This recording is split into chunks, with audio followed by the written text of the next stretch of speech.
ओम शांति। स्वस्थ जीवन शैली द्वारा संपूर्ण स्वास्थ्य। आज हम जानते हैं, आप सभी इस बात से विदित हैं कि आज सारे समाज में, पूरे भारतवर्ष में और पूरी विश्व में शायद एक भी मनुष्य ऐसा नहीं जो रोगी ना हो। बाबा भी कई बार मुरली में बोलते हैं ना, ये रोगियों की बड़ी हॉस्पिटल है, सारा विश्व रोगियों की बड़ी हॉस्पिटल है। और दिन पे दिन रोग बढ़ते ही जा रहे हैं, बीमारियां बढ़ती जा रही, कम नहीं हो रही। हमने पिछले ग्रुप में भी इसी पर हमने क्लास रखी थी, स्वस्थ जीवन शैली पर। आज हम उसका पार्ट 2 करेंगे आगे, ताकि उसको आगे बढ़ाते हुए हम आगे बढ़ेंगे। थोड़ी सी हम रिवाइज कर लेते हैं पहले।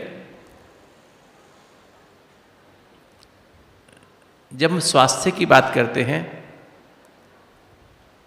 तो स्वास्थ्य की जो परिभाषा जो विश्व में WHO के द्वारा दी गई कि स्वास्थ्य वो स्थिति है जिसमें आप शारीरिक तौर पर, मानसिक तौर पर, सामाजिक तौर पर और आध्यात्मिक तौर पे स्वस्थ हैं।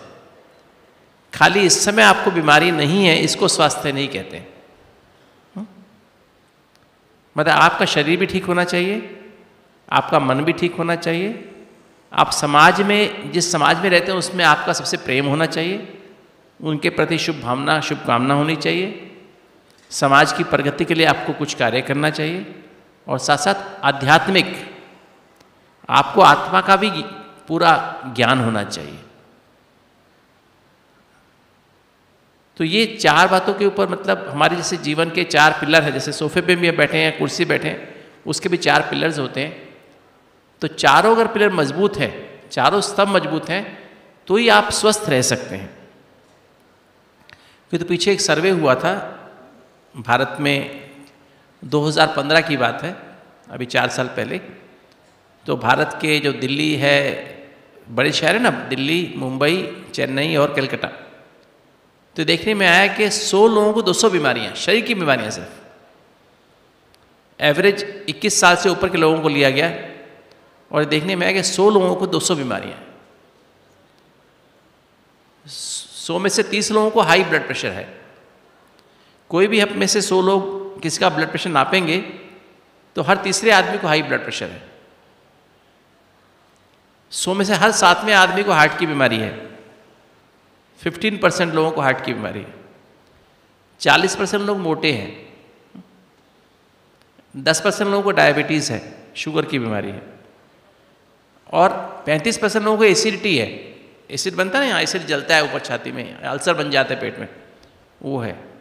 10% लोगों को सांस की बीमारियाँ हैं। 20% लोगों को हड्डियों की बीमारियाँ हैं। और जो हमारी माताएं बहनें 50 साल के ऊपर हैं, उनको तो 50% माताओं को 50 साल के ऊपर हड्डियाँ कमज़ोर हैं, ऑस्टियोपोरोसिस है। कमर का दर्द, गर्दन का दर्द, घुटनों का दर्द, है ना, हिप जॉइंट का दर्द, तकलीफ़ें बहुत हैं, है ना। ऐसे ही माइग्रेन 10% लोगों को है, सिर दर्द, कोई ना कोई इन्फेक्शन है। तो ऐसे देखा जाए तो 100 लोगों को 200 बीमारियाँ हैं। अगर आप भी अपने आप को देखेंगे, आप अपने अंदर देखेंगे, तो आपको भी 2-2 बीमारी तो सबको मिल जाएंगे अपने अंदर। तो एवरेज 2 बीमारी सबको है। कोई ऐसे भी इनको 5-5, 6-6 बीमारी में है ना। तो शरीर की बीमारी, मतलब सभी को बीमार, सब रोगी हैं। और ये सब बीमारियां लाइलाज है ना। अधिकतर बीमारियां लाइलाज हैं, मतलब इनक्योरेबल हैं, इनका कोई इलाज नहीं है। आप ब्लड प्रेशर की दवाई खा रहे हैं और खाते रहिए, सारी उम्र खाते रहिए, तो भी आपका ब्लड प्रेशर ठीक होता है क्या?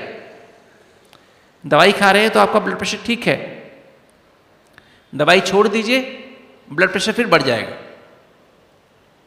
ऐसे ही डायबिटीज़ की दवाई खा रहे हैं, इंजेक्शन ले रहे हैं, डाइट का परहेज भी कर रहे हैं, तो भी डायबिटीज़ आपकी कंट्रोल रहती है। किंतु आप दवाई छोड़ दीजिए, एक दिन खाने पीने में थोड़ी सी बदपरहेजी कर दीजिए, एक दिन खाने पीने गड़बड़ कर दीजिए, एक गुलाब जामुन खा लीजिए, अगले दिन शुगर आपकी 400 हो जाएगी। नहीं होगी, होती है ना। हार्ट की बीमारी भी ऐसे ही है, बाईपास करा लीजिए, एंजियोप्लास्टी करा लीजिए, फिर हार्ट की बीमारी, तो भी आप हार्ट पेशेंट ही हैं, तो भी सारी उम्र आपको ध्यान रखना है। कैंसर है, कैंसर की बीमारी भी ऐसी है, माइग्रेन भी ऐसी है, एसिडिटी भी ऐसी है, हड्डियों की बीमारियां भी ऐसी हैं, दमे की बीमारी भी ऐसी ही है।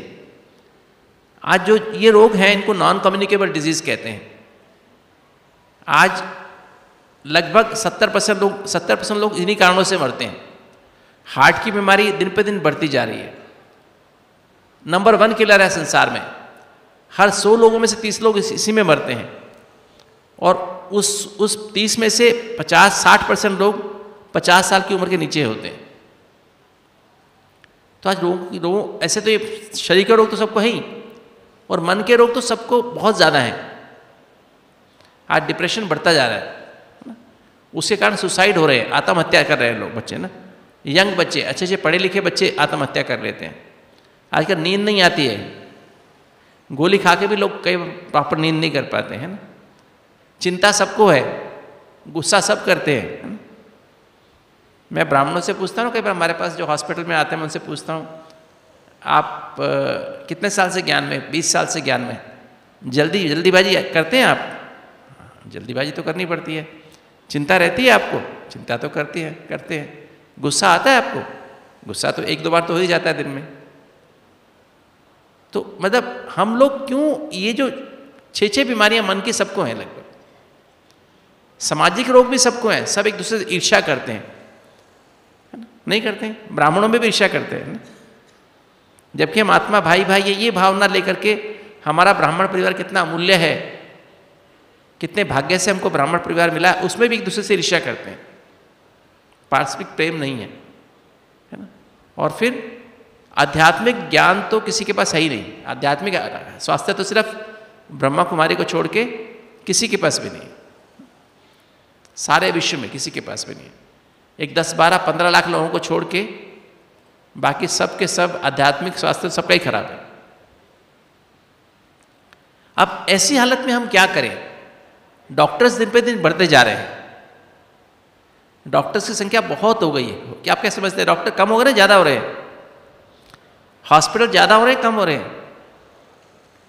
अभी गली गली में हॉस्पिटल हैं, गली गली में नर्सिंग होम है, गली गली में डॉक्टर हैं। आज से 50 साल पहले डॉक्टर पूरे एक कस्बे में एक ही डॉक्टर होता था। MBBS डॉक्टर मुश्किल से एक होता था, और बाकी तो नीम हकीम टाइप के लोग होते थे, RMP टाइप होते थे, है ना? और आज इतने डॉक्टर्स हैं, उसके बाद भी बीमारियां, घर घर में बीमारी हैं। तो क्या करना चाहिए? और खुशी की बात करें तो खुशी की क्या हालत है? स्वास्थ्य की स्वास्थ्य की परिभाषा तो हमने सुनी, कि तो खुशी की परिभाषा क्या है? खुशी की एक अंतर्राष्ट्रीय परिभाषा है, उसके अनुसार खुशी किसे कहते हैं? कि खुशी को इंग्लिश में कहते हैं it is an inner state of being. ये अंदर की बात है, और कभी खुशी होती है जब आप अंदर से संतुष्ट होते हैं। बिना संतुष्टता के खुशी नहीं हो सकती है। और तो आज समाज में देखते हैं, ना तो कोई खुश है ना कोई स्वस्थ है। तो हम क्या करें? यही प्रश्न मेरे सामने 1986 में था। मैं दिल्ली में था, दिल्ली में बड़ा एक मेरा हॉस्पिटल था अपना, उसमें हम कार्य करते, दिन रात कार्य करते थे, बिजी रहते थे। हम देखते थे लोग ठीक होते हैं, दवाई देते हैं उनको, ठीक होकर वापस अपने घर चले जाते हैं, फिर वापस 10 दिन में, 15 दिन में, महीने में, 2 महीने फिर बीमार होकर आ जाते हैं, फिर हम इलाज करते हैं, फिर ठीक हो जाते हैं, फिर उसके बाद दोबारा आते हैं। मतलब बीमारी की जड़ ठीक नहीं होती थी। चाहे दमे की बीमारी हो, कोई बीमारी भी हो, जड़ ठीक नहीं होती थी। तो मुझे बड़ी अंदर से चिंता लगती थी कि क्या हम लोग ऐसे डॉक्टर बने हैं कि बीमारी को ख़त्म नहीं कर पाते हैं। बड़े बड़े हॉस्पिटल में कार्य भी करके देखा तो वहाँ भी यही हालत थी। तब मेरे को अंदर से ऐसा आया कि नहीं, मैं कुछ आगे पढ़ाई करूँ। एक दिन मैं किसी ब्रह्मा कुमारी के एग्जीबिशन के लिए मुझे उद्घाटन में बुलाया था। जब कैंची से हम रिबन काट रहे, तभी मुझे अंदर से फील आया, अंदर से महसूस हुआ कि आवाज़ अंदर से आई कि क्या तुम सारी दुनिया को ठीक कर सकते हो? जितना तुम अपने आप को समझते हो, मैं बहुत बिजी रहता हूँ, मेरे को खाना खाने की फुर्सत भी नहीं होती है, तो क्या तुम सारी दुनिया को ठीक कर लोगे ऐसे? अंदर से मुझे जवाब, बार बार यही अंदर से आवाज़ आ रही थी। तो मुझे अंदर से, नहीं, हम तो सारी दुनिया कैसे ठीक करेंगे? तब मुझे लगा कि मुझे तो आगे पढ़ना चाहिए। तब मैंने शायद 20 दिन में ही हॉस्पिटल बंद कर दिया अपना। अंदर की आवाज़ थी, बाबा ने मुझे शायद मुझे टच किया था, तब तक मैं बाबा को नहीं जानता था। तो फिर मैंने अंदर से वो करके मैंने बंद किया।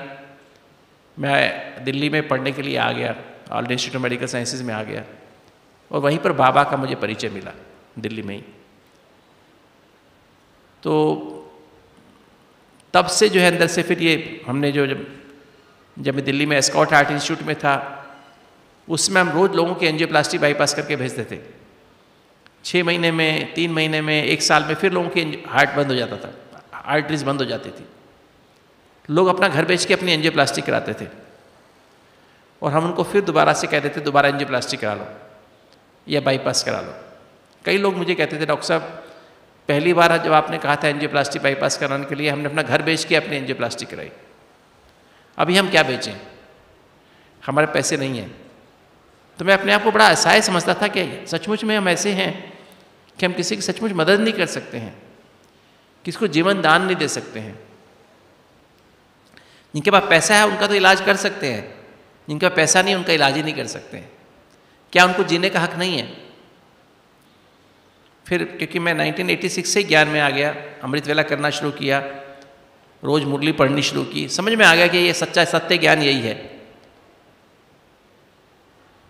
और जब एक बार समझ में आ गया कि सत्य ज्ञान है, मैं आत्मा हूँ, परमात्मा की संतान हूँ, तब से तो हमने पक्का बना लिया कि हमें कभी भी अमृत वेला मिस नहीं करना है। कभी हमने अमृत वेला आज तक मिस ही नहीं किया, उसके बाद कभी आज तक मुरली मिस नहीं की। चाहे कितने भी बिजी रहते थे हम। मैं दिल्ली में 5 हॉस्पिटल्स में कंसल्टेंट था, प्राइवेट हॉस्पिटल्स में जाना होता था, वहाँ मेरी ओपीडी होती थी, पेशेंट्स एडमिट होते थे। इतना बिजी रहने के बाद भी मैं फिर ज़रूर अपने मुरली में जाता था, और मेरा सेंटर मेरे घर से 8 किलोमीटर दूर था। 8 किलोमीटर रोज़ जाना, 8 किलोमीटर रोज़ आना। कि तो फिर भी मेरे को, क्योंकि उससे इतनी एनर्जी मिलती थी मुझे मुरली सुनने से, कि मैं सारा दिन अच्छे से काम कर पाता था। तो मेरे अपने जीवन में काफ़ी परिवर्तन हुआ। फिर मैंने जैसे सुबह सुबह अमृत वेले एक बार महसूस किया, क्योंकि हम ये प्रॉब्लम फेस कर रहे थे कि हार्ट की आर्टरीज बंद कैसे होती है और खुलती कैसे हैं। वो राजयोग में मुझे महसूस हुआ कि ऐसे इस कारण से ब्लॉकेजेस होते हैं, और इस तरह से हार्ट के ब्लॉकेजेस खुल सकते हैं। बीमारी की जड़ ये है, उस अमृत वेले में महसूस हुआ। और जब अमृत वेले मुझे बाबा से ऐसे क्लेयरवॉयंस हुई, तो फिर मैंने ये एक लेक्चर बनाया कि हार्ट की बीमारी क्यों होती है, हार्ट की आर्टरीज ब्लॉक क्यों होती हैं, लोगों का एंजाइना हार्ट अटैक क्यों होते हैं, और उससे मेडिटेशन क्या कर सकता है। और जगह जगह पर डॉक्टर्स को भाषण करने शुरू किए, दिल्ली में ही। तो एक दिल्ली में ऐसे ही डॉक्टर से गैदरिंग में भाषण कर रहा था, वहाँ पर DRDO के डॉक्टर्स आए हुए थे। तो उन्होंने मेरा भाषण सुना, कैसे बीमारी हार्ट की ब्लॉकेजेस क्यों होती हैं और कैसे खुल सकती हैं। उसने फिर डॉक्टर कलाम साहब को बताया। डॉक्टर कलाम साहब ने मुझे बुलाया, डॉक्टर अब्दुल कलाम साहब, दिल्ली में उस समय DRDO के डायरेक्टर जनरल थे। तो मैं वहाँ पर गया, उनसे बातचीत हुई। उन्होंने कहा, डॉक्टर गुप्ता आपने जो बताया अपनी क्लास लेक्चर में, क्या ऐसा हो सकता है? मैंने कहा हाँ बिल्कुल हो सकता है। तो उन्होंने कहा आप ये इस पर रिसर्च करिए, उसमें मैं आपको पूरा सहयोग दूंगा। मेरा DRDO आपको पूरी मदद करेगा, मैं आपके साथ मिलकर काम करूँगा। तो तब हमने रिसर्च एक प्रोग्राम बनाया। उस रिसर्च प्रोग्राम बना करके DRDO के सहयोग से, आपको पता है DRDO आजकल क्या कर रही है, वो मिसाइल्स बनाती है, बॉम्ब्स बनाती है, टैंक बनाती है। अभी मिसाइल गया ना, हमने भारत ने एक मिसाइल से सैटेलाइट को उड़ाया ना, अभी वही DRDO ही बनाती है वो मिसाइल्स। तो DRDO का कार्य खाली ये मशीनें बनाना नहीं है, मिसाइल बनाना नहीं है, उनकी एक डिवीज़न और भी है, उसको लाइफ साइंसेज डिवीज़न कहते हैं। और लाइफ साइंसेज डिवीज़न क्या करती है, जो हमारी आर्मी है ना, आर्मी, एयरफोर्स और नेवी, उन लोगों का स्वास्थ्य अच्छा रहे, क्योंकि वो लोग भी बहुत स्ट्रेस में रहते हैं, बहुत तनाव में रहते हैं, समुद्र के नीचे रहते हैं, पनडुब्बी के अंदर रहते हैं, जहाज पे बहुत लंबा समय रहते हैं, एयरफोर्स में उनको बहुत खतरे वाले मिशंस करने होते हैं। आर्मी हमारी चाइना के बॉर्डर पे, पाकिस्तान के बॉर्डर पे, ग्लेशियर, सियाचिन ग्लेशियर पे रहती है, अपने घरों से 6-6 महीने वो दूर रहते हैं। तो बहुत टेंशन में रहते हैं। उनकी हेल्थ को अच्छा बनाने के लिए वो रिसर्च करते रहते हैं। तो उसके द्वारा उससे हमने कोलैबोरेशन कर लिया और कोलैबोरेशन करके एक रिसर्च प्रोग्राम बना लिया कि क्या हम राजयोग मेडिटेशन से, डाइट से और एक्सरसाइज से और प्रॉपर नींद करने से और सब नशा छोड़ करके, सब नशे छोड़ दें, तो क्या हम लोगों की बीमारी ठीक कर सकते हैं? क्या लोगों के ब्लॉकेज खोल सकते हैं? ऐसा एक रिसर्च प्रोग्राम बना के हमने मिनिस्ट्री ऑफ हेल्थ को दिया। मिनिस्ट्री ऑफ हेल्थ ने इसको स्वीकार कर लिया और करने के बाद फिर मैंने कहा हम कहाँ करें, तो तब मैंने फिर यहाँ माउंट आबू में शिफ्ट किया, क्योंकि मेरा यहाँ आना जाना होता था हमेशा। हर तीसरे चौथे महीने मेरे को आना होता था हॉस्पिटल में, सेवा के लिए मैं आता था बीच बीच में। तो तभी मेरे को मैं यहाँ पर आ गए हम लोग, तब से हमने रिसर्च शुरू करनी शुरू की। वो अप्रैल 95 में मैं यहाँ पर आ गया था। आज कितने साल हो गए? लगभग 24 साल हो गए मुझे यहाँ पर आए हुए। और पिछले 24 साल में जो हमने रिसर्च की और उसमें हमने ये पाया कि राजयोग के द्वारा, राजयोग जीवन शैली के द्वारा, और मैं उसके ऊपर थोड़ा विस्तार से जाऊंगा कि कैसे हम अपने आप को स्वस्थ बना सकते हैं, हम संपूर्ण रूप में स्वस्थ जीवन व्यतीत कर सकते हैं, कैसे राजयोग के द्वारा हम अपने जीवन को एकदम सुखमय बना सकते हैं, उसको हम गहराई से थोड़ा समझेंगे। इसका कॉन्सेप्ट हमने क्या यूज़ किया इस रिसर्च में, जिसके द्वारा आज तक 9,238 पेशेंट्स, 9,238 पेशेंट्स को उनके ब्लॉकेजेस जो थे, इनके एंजियोग्राफी में पता लगा कि ब्लॉकेजेस हैं, और हमारे पास आए, उनकी बीमारी ठीक हो गई, उनके ब्लॉकेजेस खुल गए। उनकी ब्लड प्रेशर, कितने हज़ारों पेशेंट्स का ब्लड प्रेशर, जो ब्लड प्रेशर, इन्हीं में से बहुत सारे लोगों को ब्लड प्रेशर भी था, लगभग 5,000 लोगों को ब्लड प्रेशर भी था, 3,000 लोगों को डायबिटीज़ थी, बहुत सारे लोगों की डायबिटीज़ ही खत्म हो गई। आज वो डायबिटीज़ के मरीज़ नहीं है, वो आज कोई गोली और इंजेक्शन लेने की आवश्यकता नहीं पड़ती है उनको, है ना। आज वो ब्लड प्रेशर की गोली भी, जो 5-5 गोली खाते तो भी ब्लड प्रेशर कंट्रोल नहीं था, आज गोली उनकी हट गई है, कोलेस्ट्रॉल ठीक हो गया है ना, और उनका वेट भी बॉडी का ठीक हो गया है ना, और भी कई तरह की बीमारी खत्म हो गई। डिप्रेशन, काफ़ी लोग ऐसे डिप्रेशन में थे, हार्ट के पेशेंट्स, बार बार हार्ट अटैक आने के कारण डिप्रेशन में थे, वो ठीक हो गए। तो वो सब अंदर कैसे परिवर्तन हुआ, वो मैं थोड़ा विस्तार से आपको उसकी विधि, उसका सिद्धांत क्या है, कैसे हुआ, वो सब मैं आपको उस पर शेयर करूँगा। देखिए, सब कोई बीमारी भी, चाहे मैं खाली हार्ट की बात नहीं कर रहा हूँ, कोई बीमारी भी आपके शरीर में होती है या मन में होती है, उसका कारण आपका व्यवहार है। हमारा व्यवहार, हमारा कंडक्ट, दूसरा हमारा आहार है, भोजन, और तीसरा हमारा विहार। व्यवहार, आहार और विहार। व्यवहार माना हमारा कंडक्ट, आपस में हमारा, अपने साथ हमारा कैसा व्यवहार है, हमारे परिवार में आपस में कैसा व्यवहार है, जिस समाज में हम रहते हैं उसमें हमारा आपस में कैसा व्यवहार है, विश्व के प्रति हमारे मन में क्या भावनाएं हैं, विश्व के प्रति हम क्या सोचते हैं, फिर हमारा भोजन कैसा है, आहार कैसा है, और तीसरी बात हमारा विहार, जहाँ पर हम रहते हैं उसमें हवा कैसे आती जाती है, हमारे क्रॉस वेंटिलेशन घर में है कि नहीं, हम खुली हवा में वॉकिंग करने के लिए जाते नहीं जाते हैं, या हर समय बंद मकानों में रहते हैं, हर समय एयर कंडीशन में रहते हैं, है ना। हमारी खुली हवा का आना जाना है ही नहीं घर में, या है तो बहुत थोड़ा सा है। घर में कितना पोल्यूशन है,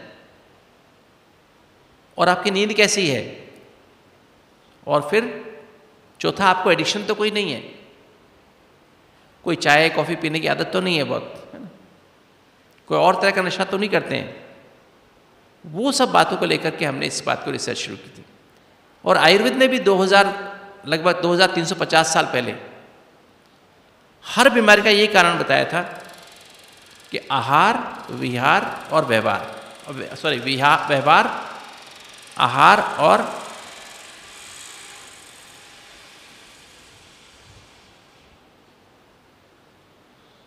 व्यवहार, आहार और विहार, और 3 चीज़ों को हम ठीक कर लें तो हम स्वस्थ जीवन जी सकते हैं। सारी बीमारियां मन और तन की सब बीमारियां इसी कारण होती है, गलत व्यवहार से होती हैं, गलत आहार से होती हैं, गलत विहार से होती हैं। उसी समय एक साइंटिस्ट ग्रीस में हुए 2320 साल पहले, उसका नाम एस्क्लेपियस था। उसने कहा 3 चीज़ों से बीमारियां होती हैं, माइंड, फूड एंड एयर। एक तो हमारा मन, हमारे मन में कैसे विचार चलते हैं, कैसी भावनाएं दूसरे के प्रति आती हैं, हमारा आपस में कैसा व्यवहार है। फूड, वही बात, आहार हमारा कैसा है। और एयर, हवा, आपकी घर में या आप जहाँ रहते हैं वहाँ हवा शुद्ध है कि नहीं, उसमें ऑक्सीजन है कि नहीं। कई बार हमारे अंदर की ऑक्सीजन कैसी है और बाहर की कैसी है। अगर आपका पेट, आप ऐसी चीज़ें खाते हैं, आपका पेट कब्ज़ हो जाती है, आपका पेट ठीक से साफ नहीं होता है, तो सारी बॉडी में कौन सी हवा भर जाएगी? गंदी गैसेस भरेंगे ना सारी बॉडी में, सारे खून में कैसे हवा जाएगी? सल्फर डाइऑक्साइड, मीथेन, ना जाने कौन कौन से पॉइजनस गैसेस सारी बॉडी में आपके एब्जॉर्ब होती रहती है, और फिर बीमारियों का निर्माण होता है ना। तो इस तरह से ये बात हुई। अब हमने जो किया है इस प्रोग्राम में, वही किया, 3 बातें हमने रखी हैं, बल्कि 4 बातें हैं। पहली बात तो हमने रखा है कि अगर आप ठीक होना चाहते हैं तो यह आपकी अपनी जिम्मेवारी है, आपकी चॉइस है, आप ठीक रहना चाहते हैं नहीं रहना चाहते हैं। आप मुझे बताएं, आप ठीक रहना चाहते हैं? जो स्वस्थ रहना चाहते हैं हमेशा हाथ उठाओ।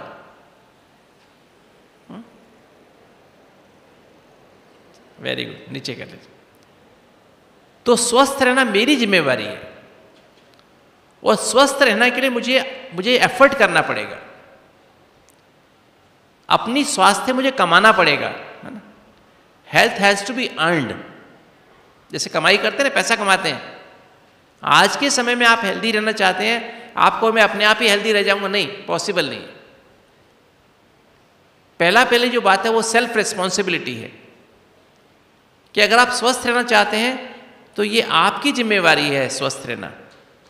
सारे इस धरती पर, इस सारे यूनिवर्स में एक ही आदमी है जो आपको स्वस्थ बना सकता है। वो कौन है? वो कौन है? डॉक्टर आपको स्वस्थ बना सकता है? आपके माता पिता, भाई बहन, पति पत्नी स्वस्थ बना सकते हैं? नहीं बना सकते ना। भगवान आपको स्वस्थ बना सकता है? आप कैसे? भगवान आपको स्वस्थ बना सकता है? क्यों बना सकता है? भगवान भी आपको स्वस्थ नहीं बना सकता है। सिर्फ आप अपने आप को स्वस्थ बना सकते हैं। डॉक्टर आपको गाइड कर सकता है, माता पिता, आपके रिश्तेदार, आपके भाई बहन, आपके पति पत्नी, आपके बच्चे आपकी मदद कर सकते हैं। वो भी अगर आपने की होगी तो करेंगे, जितनी आपने की उतनी आपको कर देंगे। किंतु भगवान क्या करेगा? शिव बाबा क्या करते हैं? आप एक कदम उसकी श्रीमत पे चलेंगे तो 1000 कदम आपकी मदद करेगा। किंतु अगर आप ही कदम नहीं उठाएंगे तो भगवान क्या करेगा? कुछ भी नहीं कर सकता है ना। इसलिए भगवान भी आपको ठीक नहीं कर सकता है। हिम्मत का कदम आपको उठाना होगा। तो ये अंदर से समझ लीजिए कि मुझे अगर स्वस्थ रहना है सदा, तो ये मेरे हाथ में है। मुझे अपने हाथ में अपने अंदर जिम्मेवारी उठानी होगी कि मुझे स्वस्थ होना है। ये पक्का कर लीजिए। पहली बात पक्की हो गई, heal thyself, heal yourself. दूसरी बात, जब मुझे स्वस्थ होना है तो मुझे पता होना चाहिए स्वस्थ किसको होना है, किसको करना है, और स्वस्थ करने वाला कौन है। स्वास्थ्य बीमारी कहाँ कहाँ आती है? एक तो मन में बीमारी आती है, एक शरीर में बीमारी आती है। एक तो मुझे मन को स्वस्थ बनाना है और एक शरीर को स्वस्थ बनाना है। पर स्वस्थ करने वाला कौन है? वो आत्मा है। आत्मा को किसको स्वस्थ करना है? मन को और शरीर को स्वस्थ करना है। और ये हम हेल्दी शब्द को हिंदी में क्या कहते हैं? स्वस्थ कहते हैं ना, स्वस्थ। तो स्वस्थ शब्द 2 शब्दों से बना हुआ है। स्व माना इनर सेल्फ, अंदर वाला मैं, या स्वयं माने आत्मा भी कहते हैं, और स्थाम अस्त माना स्थित। तो स्वस्थ शब्द का मतलब ही है आत्मिक स्थिति में स्थित। अगर मैं आत्मिक स्थिति में स्थित हूं तो मैं स्वस्थ अपने आप को बना सकता हूं। जब हम स्वस्थ जीवन शैली की बात कर रहे हैं तो स्वस्थ जीवन शैली का मतलब क्या है? स्व माना सोल, अस्त माना कॉन्शियस, तो इसका मतलब है सोल कॉन्शियस जीवन शैली, आत्मिक स्थिति में स्थित जीवन शैली। मैं जो भी काम करूं सोल कॉन्शियस होकर हर काम करूं। क्योंकि बीमारी शब्द कहां से आया है? बीमारी शब्द का अर्थ क्या है? बी माना डर, मारी माना बने रहना। अगर आपके अंदर डर है मरने का, बूढ़े होने का, गरीब होने का, बीमार हो जाने का, तो आप बीमार हैं ही। क्योंकि हमारे अंदर एक हार्मोनल ऑर्केस्ट्रा है। यहां पर दो ब्रेन्स हैं हमारे, राइट ब्रेन और लेफ्ट ब्रेन, और उसके नीचे हाइपोथैलेमस है। यहां पर ये दोनों ब्रेन का कंट्रोल रूम है, और ये यहां पर ही आत्मा की सीट है। यहां से लगभग 2.5 इंच अंदर, 3 इंच नीचे हाइपोथैलेमस में ही आत्मा की सीट है। और हाइपोथैलेमस से दो ट्रैक्ट चलती हैं, यहां से 2 करंट की वायर्स नीचे जाती हैं पूरी बॉडी की सेल्स में। एक को हम सिंपैथेटिक सिस्टम कहते हैं, वो उससे स्ट्रेस, उसका काम है स्ट्रेस रिस्पॉन्स, मतलब अलार्म करना। कभी भी खतरा, कोई थोड़ा सा भी खतरा आए अंदर, कोई बीमारी भी अंदर हो, गुस्सा आप करते हैं, थोड़ा जल्दीबाजी करते हैं, थोड़ा चिंता करते हैं, थोड़ा सा उदास होते हैं, किसी का दोष दिखना शुरू कर देते हैं, किसी के प्रति बदला लेने की भावना रख लेते हैं, थोड़ा सा अंदर से कुछ किसी के प्रति ईर्ष्या का भाव रख लेते हैं, तो यह आपकी सिंपैथेटिक सिस्टम एक्टिव हो जाता है। हमारा शरीर 80,000 अरब कोशिकाओं से बना हुआ है। 80,000 अरब, इतनी कोशिकाओं से हमारा शरीर बना हुआ है। जैसे ही आप कुछ भी गलत करेंगे, कोई विकार के वश होंगे, काम के वश, क्रोध के वश, लोभ के वश, मोह के वश, अहंकार के वश, या इनके बाल बच्चों के वश, इनका बहुत बड़ा वंश है, इनमें से किसी के भी वश आप होंगे तो ये लाल तार एक्टिव हो जाएगी, खतरे की घंटी अंदर बज जाती है, आपकी हार्ट रेट बढ़ जाती है, आपकी बीपी बढ़ जाती है, आपकी नसें सिकुड़ जाती हैं, आप लड़ने के खून गाढ़ा हो जाता है, खून चिपकने लगता है, नसों में खून कम जाने लगता है। और इसके अपोजिट एक और है यहां से हाइपोथैलेमस, जहां से आत्मा है, जहां पर आत्मा बैठी है उसके बिल्कुल नीचे, जैसे होता है ना एक क्लच होता है और एक क्या होता है, एक्सेलेरेटर होता है, एक ब्रेक होता है, तो ऐसा ही एक दूसरा सिस्टम है। उसका नाम क्या है? रिलैक्सेशन रिस्पॉन्स, मतलब वो अंदर शांति फैला देती है, रिलैक्सेशन, एकदम सब ठीक है।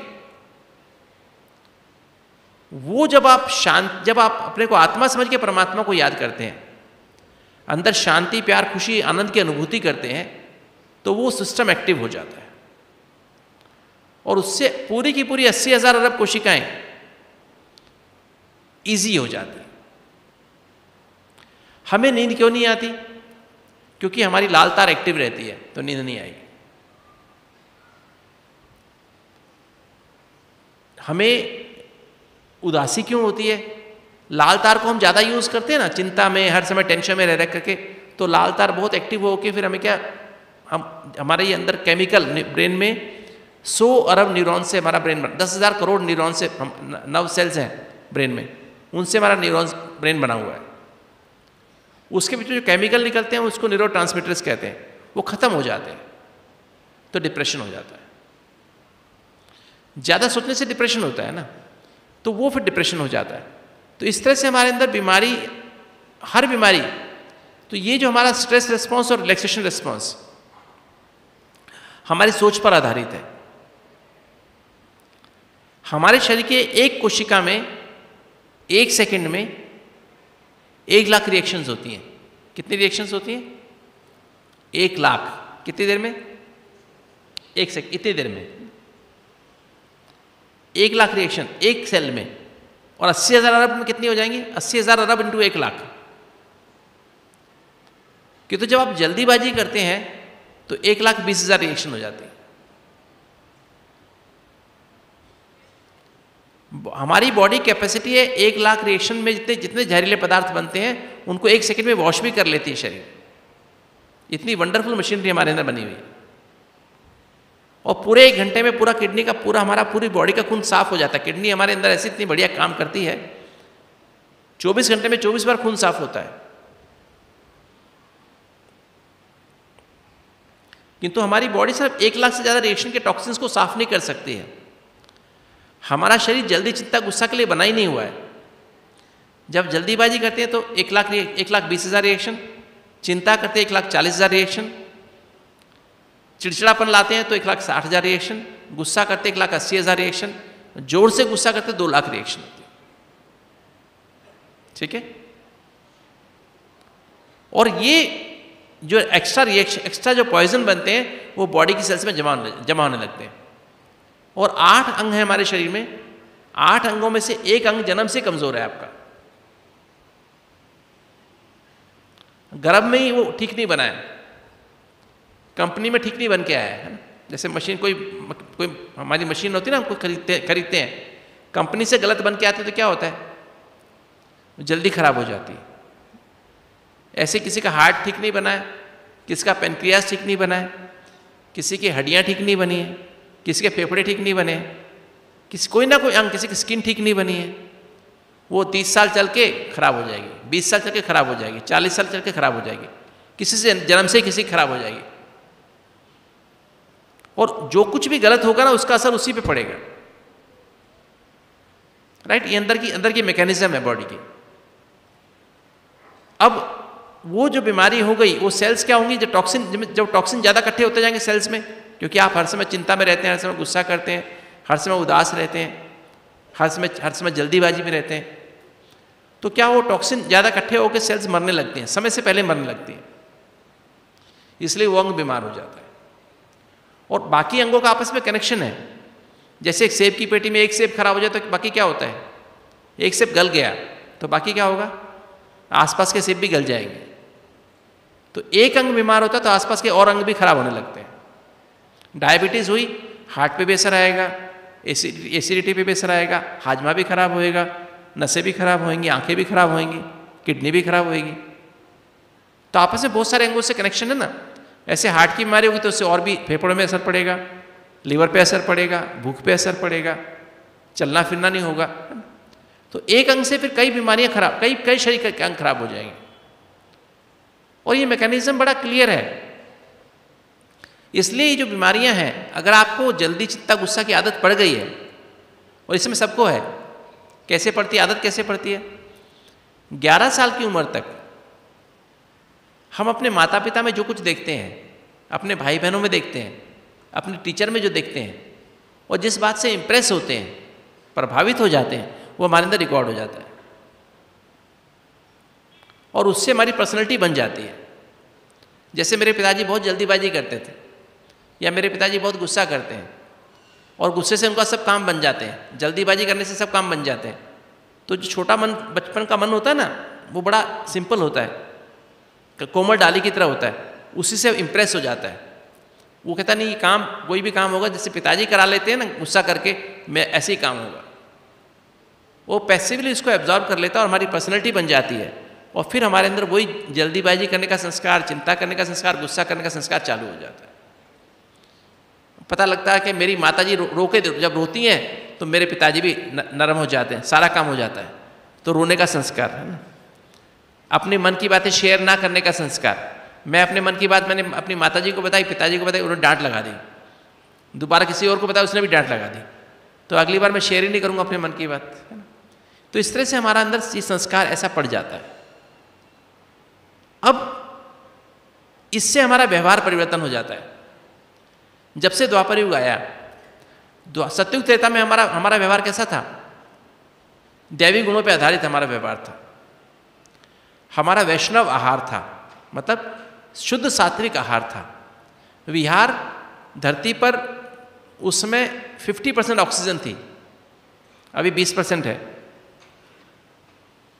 उसमें कोई भी कीटाणु, कोई मच्छर, मक्खी, बैक्टीरिया, वायरस जिंदा नहीं रह सकता था। सांप, बिच्छू, है ना, ये जो क्या होते हैं, काकरोच, वो जिनको जहाँ कम हवा होती वहीं जिंदा रह सकते हैं। तो वहाँ पर तो कोई ऐसी बात थी ही नहीं, इसलिए बीमारियाँ नहीं थी।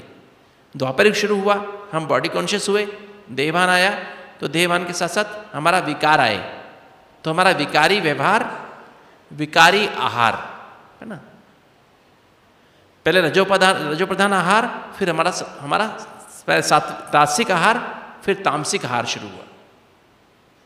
रासिक आहार जीभ के स्वाद के लिए, पराठा, पकोड़ा, समोसा, तली चीजें खाना, मिठाइयाँ खाना, और तामसिक आहार शरीर को उत्तेजना देने के लिए, चाय, कॉफी, कोल्ड ड्रिंक्स, है ना, लहसुन, प्याज, स्मोकिंग, शराब, नशे की दवाइयाँ, ये शरीर को उत्तेजना देने के लिए, शरीर में आर्टिफिशियल खुशी पैदा करने के लिए, ताकत पैदा करने के लिए ये आहार कलयुग में शुरू हुए। इसके कारण आज सब कुछ बीमार हो गए। अब जब डॉक्टर्स हार गए हैं, बहुत सारी बीमारी लाइलाज घोषित हो चुकी है, उस समय क्या किया गया? अभी क्या समझे हैं लोग? साइंस क्या मानती है? अभी ये मानती है कि मेडिटेशन का बहुत भारी रोल है। मेडिकेशन के साथ साथ मेडिटेशन बहुत बहुत आवश्यक है। बिना मेडिटेशन के आज हम ना ब्लड प्रेशर से मुक्ति पा सकते हैं, ना डायबिटीज़ से मुक्ति पा सकते हैं, ना हार्ट की बीमारी से मुक्ति पा सकते हैं। लगभग 80% बीमारियां जिनसे मुक्ति नहीं पा सकते बिना मेडिटेशन के। आज सारा विश्व इस बात को मानता है। तो हमें ये देखने में आया है, इस पर रिसर्च हुई है, हमने भी की है, कि जब हम मेडिटेशन करते हैं, राजयोग मेडिटेशन करते हैं, अपने को आत्मा समझ के परमात्मा को याद करते हैं, तो हमारी रिएक्शन की संख्या कम हो जाती है। 80,000 रिएक्शन, जब हम शांति का अनुभव कर रहे होते हैं तो हमारी रिएक्शन की संख्या 80,000 हो जाती है एक सेकंड में। तो जो एक्स्ट्रा टॉक्सिन है वॉश होने लग जाते हैं। जब हम प्यार का अनुभव करते हैं तो रिएक्शन की संख्या घट के 60,000 हो जाती है। जब हम अतिंद्रिय सुख की अनुभूति करते हैं तो 40,000 रिएक्शन हो जाती हैं, और जब हम आनंद की अनुभूति करते हैं तो 20,000 रिएक्शन हो जाती है। तो इससे हमारी सेल्स में, जो कोशिकाओं में जो टॉक्सिन जमा हो जाते हैं वो खत्म होने लगते हैं, सेल साफ हो जाती हैं और हेल्दी बन जाती हैं।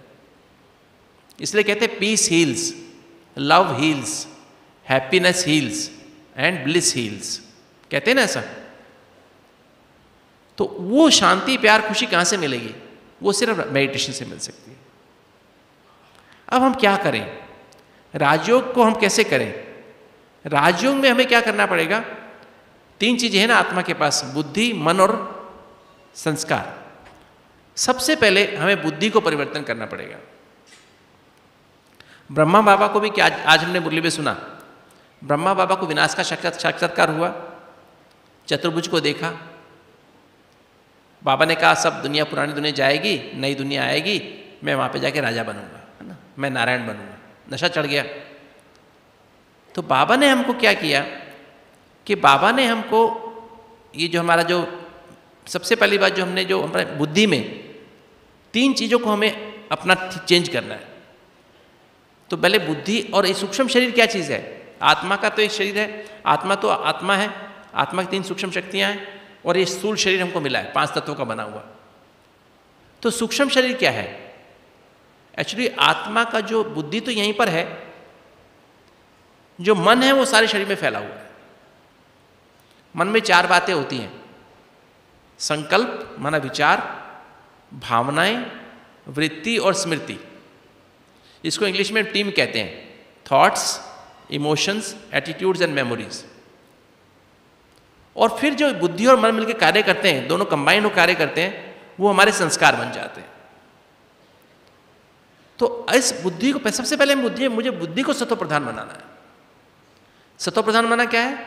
बुद्धि माना सत्व माना 7, प्रधान माना भरपूर। मैं अपनी बुद्धि को 7 गुणों से भरपूर कर लूं। परमात्मा 7 गुणों का सागर है। मैं आत्मा तमो प्रधान बन चुकी हूं, मेरी बुद्धि भी तमो प्रधान बन चुकी है, मन भी तमो प्रधान बन चुका है, और संस्कार भी तमो प्रधान बन चुके हैं। तमो माना अंधेरा, प्रधान मेरी बुद्धि में भी अंधेरा है। अंधेरा माना 7 गुण नहीं है, मन में भी अंधेरा है और संस्कारों में भी अंधेरा है। मतलब उसमें सत्य की समझ नहीं है। ज्ञान माने सत्य की समझ, अंडरस्टैंडिंग ऑफ द ट्रूथ। पवित्रता नहीं है, शांति, प्रेम, खुशी, आनंद, शक्ति नहीं है आज के इंसान में। तो बाबा सबसे पहले बुद्धि को टच करते हैं। हमारा बुद्धि योग है ना, जब हम याद करते हैं बाबा को बुद्धि से याद करते हैं ना, तो हम बुद्धि में पहले, बुद्धि में सबसे पहली चीज दिल है, कॉन्शियसनेस है, चेतना है, कॉन्शियंस, अंतरात्मा भी कहते हैं उसको। तो बाबा हमारे दिल को टच करते हैं। ये जो मुरली सुनते हैं ना बाबा की हम, ये बुद्धि में जाती है, दिल में जाती है, दिल को टच करती है, हमारी कॉन्शियसनेस को टच करती है, चेतना को टच करती है। बाबा उस चेतना से बात करते हैं, बाबा आत्मा से बात करते हैं, देह से बात नहीं करते हैं। वो हमारे दिल को जाकर लगती है। और जब हम इस बात को समझ जाते हैं कि ये सुनाने वाला कौन, इसलिए कहते हैं सबसे पहले क्या परिचय दो, सबसे पहले बाप का परिचय दो। अगर उसने बाप को नहीं समझा तो उसे ज्ञान बुद्धि में बैठेगा नहीं कभी भी। तो पहले अब क्या करें हम लोग, मुरली का बहुत गहराई से मनन करें, रिवाइज करें, बार बार रिवाइज करें। राजयोग की विधि क्या है, इंग्लिश में हम कहते हैं, ज्ञान को कहते हैं सत्य की समझ, और योग माना मतलब इंग्लिश में कहेंगे understanding of the truth, understanding the truth, और योग माना रियलाइजिंग द ट्रूथ। जो सत्य की समझ बाबा ने हमको दी है वो है ज्ञान। और सत्य के एक एक महावाक्य को जीवन में अनुभव करो, उसको जियो, उसको जैसा बन जाओ, ये है योग। बाबा ने कहा रिवाइज करो, रियलाइज करो, रिवाइज करो, रियलाइज करो। यही बाबा ने मुरली में बार बार आता है ना, रिवाइज करो, रियलाइजेशन कोर्स करो, है ना। मतलब जो बाबा के जो मुरली के महावाक्य हैं, कम से कम उसमें एक मुरली में कम से कम 100 महावाक्य होते हैं, है ना। उसके एक महावाक्य को बार बार रिवाइज करो और उसको रियलाइज, अनुभव करो। आज बाबा ने कहा एक एक महावाक्य में मैंने देखा 7 बातें होती हैं, 7 बातें होती हैं। कौन कौन सी? पहले मुरली का हर महावाक्य में बहुत गुह्यता होती है ना, गहराई होती है। दूसरे कई राज समाये होते हैं, कई राज माना सीक्रेट्स होते हैं, है ना, सिंपल नहीं होते हैं। इसलिए जब हम नए नए ज्ञान में आते हैं में समझ नहीं आते हैं, क्योंकि बुद्धि पवित्र बुद्धि चाहिए ना। फिर उसमें कई रहस्य होते हैं, सस्पेंस होते हैं, कई बातें उसमें महीनता बहुत होती है, सूक्ष्मता होती है और अमूल्य होते हैं। तो जब हम गहराई से इसकी एक एक मुरली के महावाक्यों को बार बार मैं देखता हूँ, हम पहले मुरली अमृत वेला योग करते ही पढ़ते हैं, फिर उसके बाद मुरली क्लास में सुनते हैं, फिर वॉकिंग करते समय उसको फिर हम क्या करते हैं, फिर दोबारा पढ़ते हैं, एक एक लाइन का मनन करते हैं, मनन रिवाइज कर, चिंतन, गहराई में जाते हैं। बाबा मुझे तो ऐसा बनना है, मुझे तो ऐसा जरूर बनना है, तो चिंतन करते हैं। तो जब हम चिंतन करते हैं तो हमारी भावना में असर पड़ता है। पहले तो हमारी दिल में ये बातें बैठने लगती हैं, है ना। जब दिल में ये बातें, ज्ञान सत्य की समझ आने लगती है, उसका अनुभव होने लगता है, अब मेरा क्या होता है, मुझे पवित्र, मेरी मन बुद्धि पवित्र होने लगती है। पवित्रता का मतलब क्या है, खाली ब्रह्मचर्य नहीं है। दुनिया वालों के लिए ब्रह्मचर्य है, क्योंकि हमारे ब्राह्मणों के लिए क्या है, लगाव अपवित्रता है, किसी भी देहधारी के प्रति झुकाव अपवित्रता है, किसी के प्रभाव में आना अपवित्रता है, किसी से टकराव रखना भी अपवित्रता है।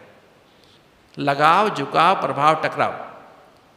क्योंकि जब मेरा किसी से लगाव, झुकाव, प्रभाव, टकराव है, तो जब मैं बाबा को याद करने बैठूंगा मुझे कौन याद आएगा, वो लगाव वाला पहले याद आएगा, झुकाव, प्रभाव वाला, टकराव वाला पहले याद आएगा। तो मेरा तो योग लगा ही नहीं। ऐसी पवित्रता का अर्थ क्या है, मेरा तो एक शिव बाबा, दूसरा ना कोई। तो जितना अधिक हम ज्ञान का मनन, चिंतन, मंथन, सिमरन करते जाएंगे, मेरी बुद्धि शुद्ध होती जाएगी, पवित्र होती जाएगी। तो मुझे पहले बुद्धि को पवित्र बनाना है, बुद्धि में ये ज्ञान भरते जाना है, पवित्रता आती जाए। पवित्रता आएगी तो शांति आएगी। शांति माना पास का चिंतन खत्म हो जाएगा, भविष्य की चिंता खत्म, वर्तमान में मैं रहने लगूंगा।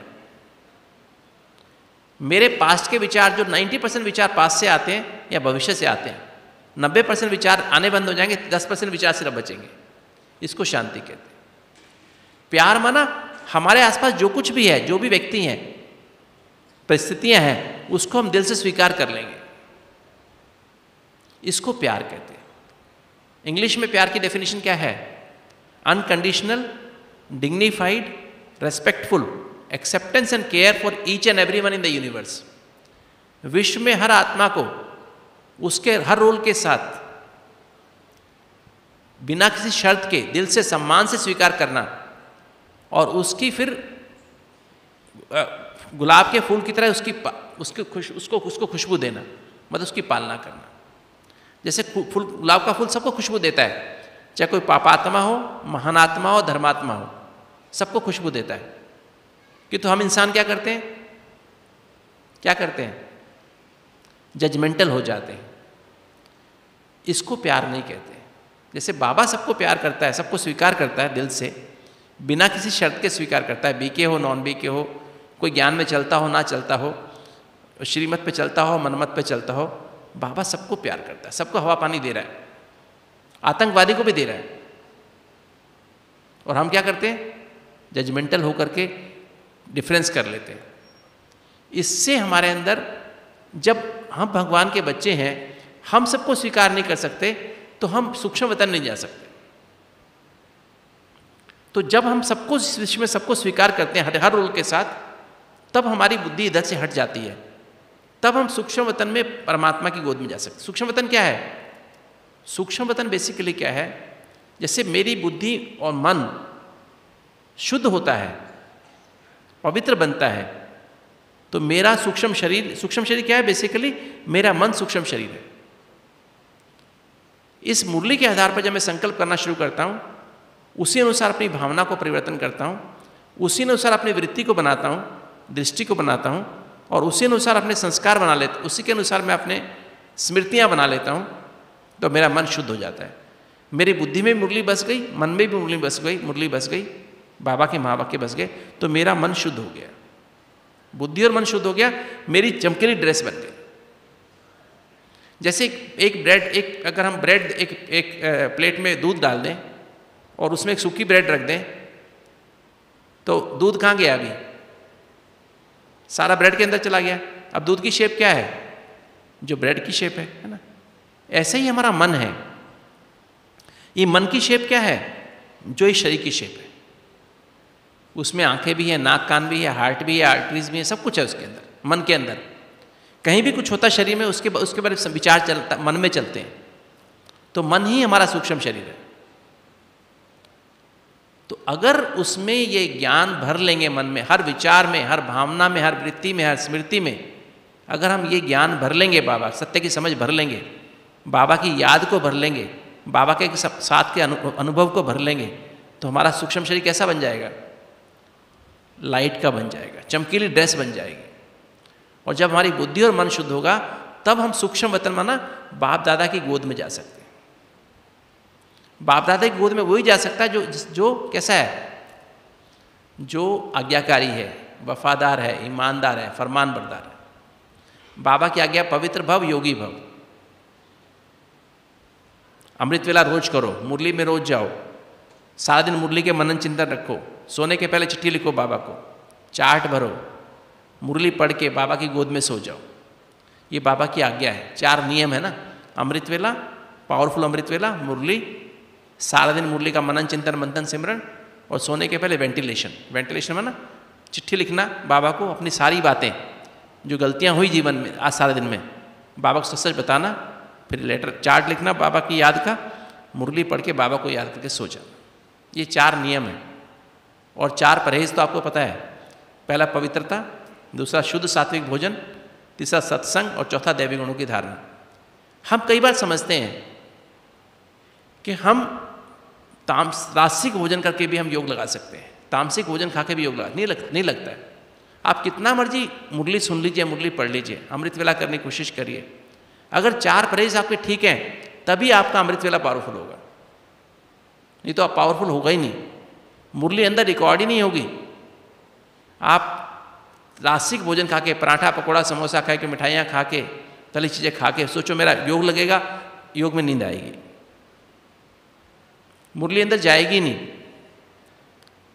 किसी के प्रति लगाव, झुकाव, प्रभाव, टकराव में आकर के क्या क्या क्या क्यों कैसे करते रहेंगे तो, और या फिर सत्संग, सत्संग माना एक बाबा और मुरली का संग, एक बाबा और मुरली का संग हमारा होगा।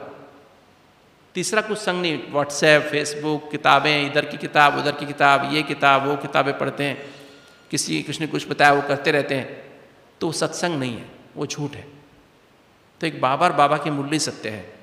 तो सारा दिन मुरली का मनन चिंतन मंथन करना और दैवी गुणों की धारणा। क्योंकि एक बार मैं जी, जैसे मैं हमारे आजकल एसी है ना, डबल होते हैं ना, हॉट एंड कोल्ड एसी होते हैं ना, जैसे अभी गर्मी शुरू हो गई, अब मान लीजिए कोई गलती से मेरे एसी को रिमोट में वो मोड बदल दे, कूलिंग मोड की बजाय हीटिंग मोड में लगा दे, टेम्परेचर 27 रखा हुआ है, मैंने एसी ऑन किया तो कमरा गर्म होगा ठंडा होगा?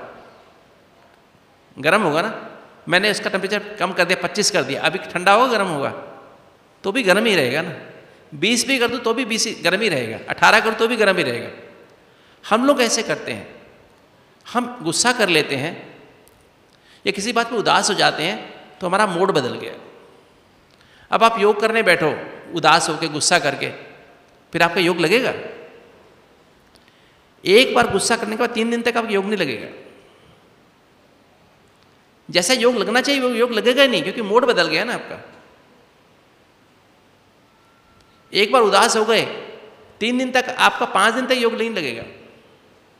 एक बार जल्दीबाजी कर ली 18 घंटे तक योग लगेगा नहीं आपको। कोई बात की चिंता कर ली 18 घंटे तक आप योग लगेगा नहीं। इसलिए दैवी गुणों की धारणा करनी ना,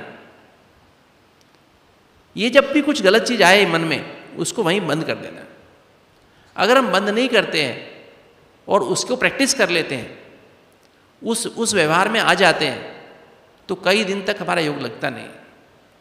हम कर रहे होते हैं एसी का जैसे बटन ऑन डाउन ऊपर नीचे कर रहे होते हैं, तो किंतु मोड नहीं बदलते ना, मोड बदलता नहीं है।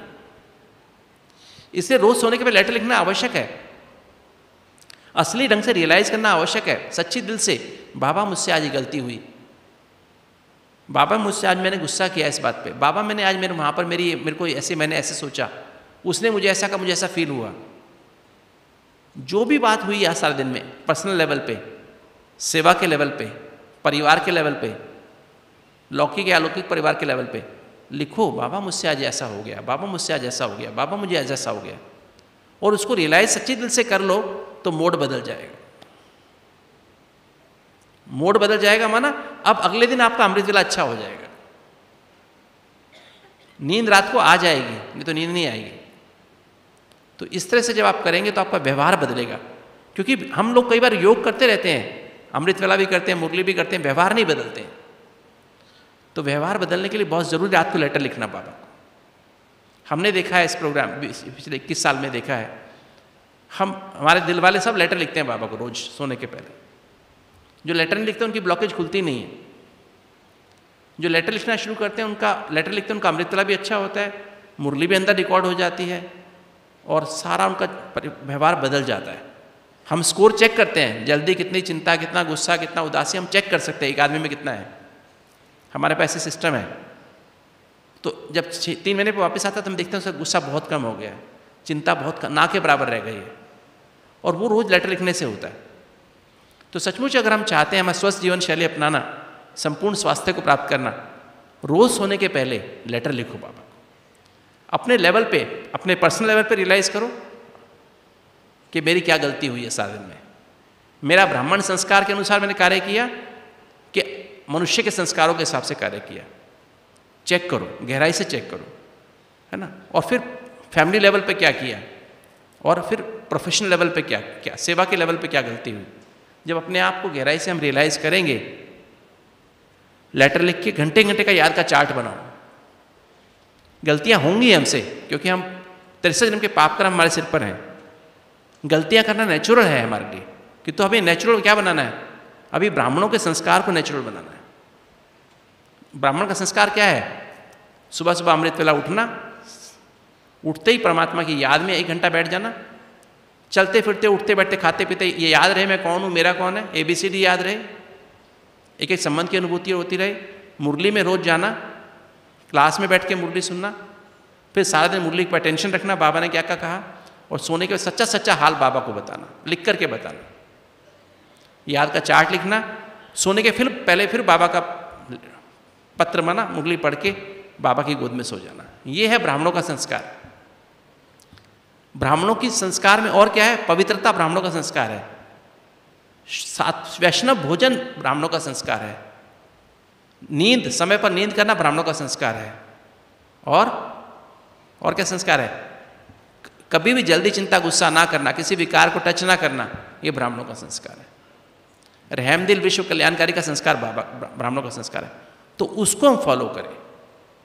तो जब हमारा व्यवहार बदलेगा तो हमारी बीमारियां बदलेंगी। ऐसा ना समझें कि नहीं मेरा व्यवहार तो बस, मैं तो ऐसे क्या गुस्सा तो करता ही, थोड़ा थोड़ा गुस्सा तो करता ही हूँ, थोड़ी जल्दी चिंता तो करता ही हूँ, तो बीमारी भी बदलेगी नहीं। चाहे डायबिटीज़ हो, चाहे ब्लड प्रेशर हो, चाहे हार्ट की बीमारी हो, चाहे माइग्रेन हो, बदलेगा नहीं।